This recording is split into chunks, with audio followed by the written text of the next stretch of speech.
Hello everyone and welcome back to another video from Gameplay Classic. In this video, I'm going to show you how to turn off vibrations or haptic feedback on the Ramboat 2 game. So let's get started right away. First of all, open up the Ramboat 2 game on your device, and once you open it up, if you are playing for the first time, you will be taken through the basic tutorial levels. Go ahead and complete the basic tutorial level and then tap on continue. You will get a few rewards to get started up with the game.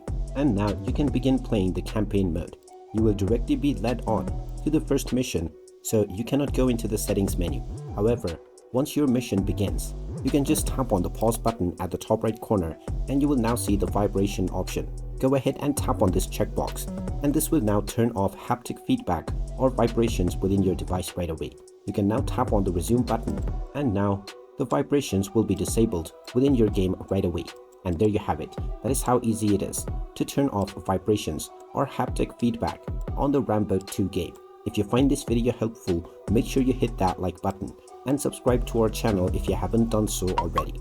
Also ring that notification bell to never miss another update from us. Thank you for watching, and I will see you again in the next video.